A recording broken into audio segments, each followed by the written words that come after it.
Romo Mangun itu ya, saya senang kalau lihat arsiteknya Romo Mangun itu memang benar-benar memperhatikan, dia mempelajari bait suci Yerusalem sehingga dia pun membedakan batunya itu dibedakan. Kalau membuat keramik ini, keramiknya itu juga dibedakan gitu. Mana yang keramik bagian tempat Maha Kudus, mana keramik untuk sekitar altar, terus mana keramik yang untuk umat itu. Bahkan yang saya lihat di gereja Seragen itu bagian umat itu batu biasa yang disusun. Dulu di Sendang Sono itu juga oleh Romo Mangun dibuat begitu. Tapi ketika Romo Mangun meninggal dan Sendang Sono itu dikembangkan, sudah kan ulang lagi itu, sudah tak mengingat itu lagi. Sayang sebenarnya itu ya. Dan Sendang Sono itu kan kayak Romo Mangun yang dapat penghargaan. Jadi ya menjadi hilang itu ketika yang masuk itu mungkin Romo atau siapa yang nggak ngerti sejarah susunannya bait suci monas.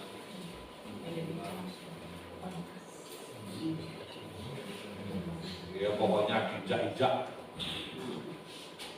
Tapi ya itu Bapak Ibu, kesakralan bagi orang Israel itu menjadi penting. Tuhan itu benar-benar ditempatkan di tempat yang sungguh-sungguh istimewa, sehingga itu dicerminkan, bisa dicerminkan misalnya dari kainnya, kayunya, terus penutup kemahnya gitu ya. Bulu domba pun dipilih yang sangat bagus gitu kan, tidak sembarangan.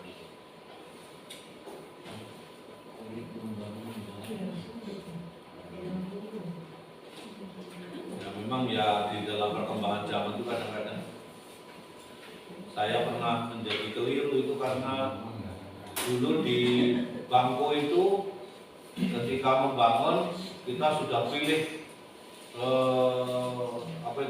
keramik yang paling bagus pada zamannya. Dan di tempat umat itu ya belum dikeramik pada waktu itu. Ketika lelang itu mendapatkan uang lalu belilah keramik. Dan setelah dilihat ternyata keramik bagian umat lebih bagus. Jadi menurut ilmu ini tidak cocok.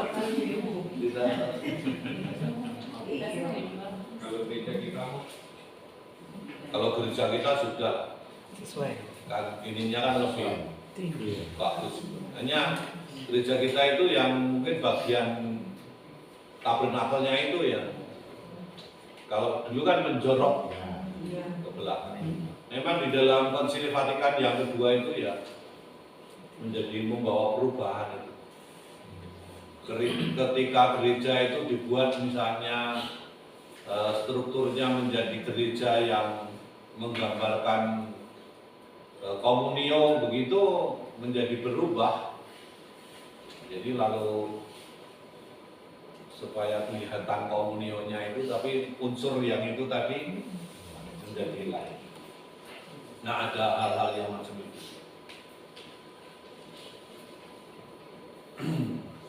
Itu Bapak Ibu. Jadi konsepnya sebenarnya pada waktu itu adalah kemah lipat.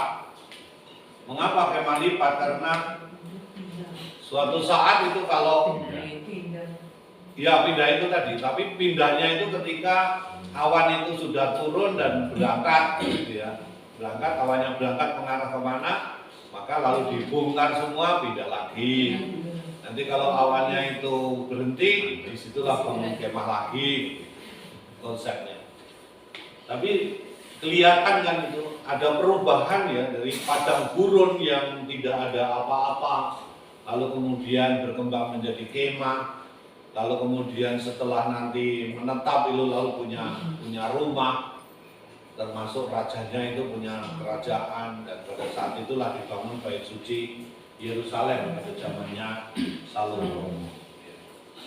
Warna-warna itu ada artinya loh.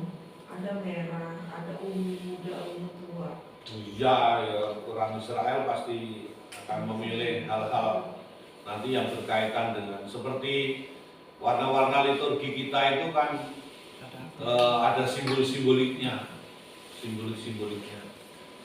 Jadi misalnya ini masa apa, dalam kondisi seperti apa, lalu itu pantasnya dikasih warna apa. Ada unsur-unsur simboliknya, tapi belum seperti liturgi kita.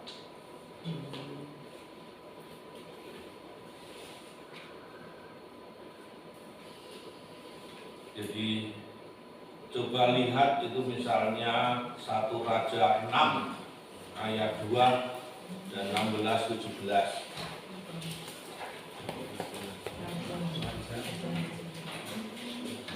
6 ya, 1 Raja 6.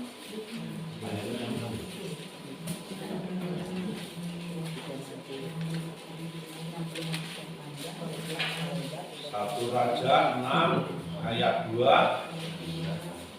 Ayat 2 dulu.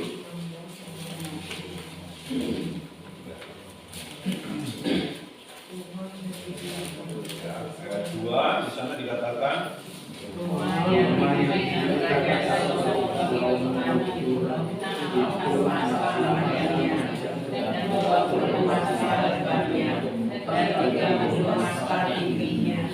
ya, di ukuran-ukuran itu diperhitungkan.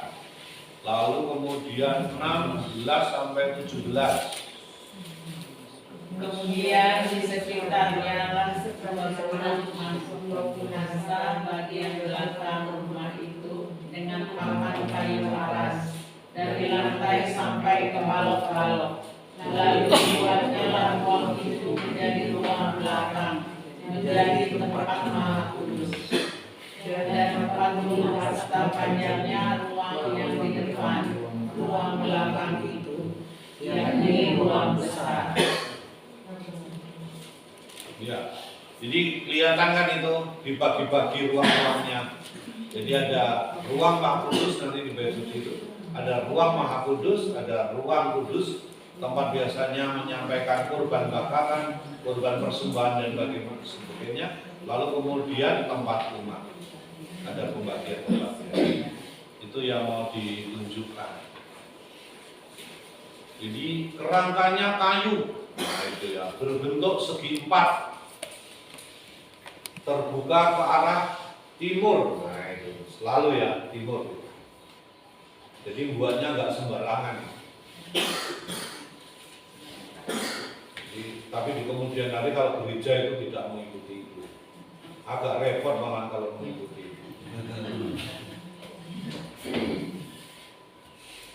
Ada 2 tabir, satu di atas pintu masih kemah suci 36-37 itu ayatnya, dan satu lagi antara tempat kudus dan Maha Kudus. Jadi ada 2. Di baliknya diletakkan tabut dan tutup perdamaian. Kita ingat kemarin bab 34 dan 35. Tempat ini dikhususkan untuk Yahweh. Di tempat kudus terdapat kaki dian dan meja roti persembahan. Itu ayat 35. Nanti kita akan lihat selanjutnya.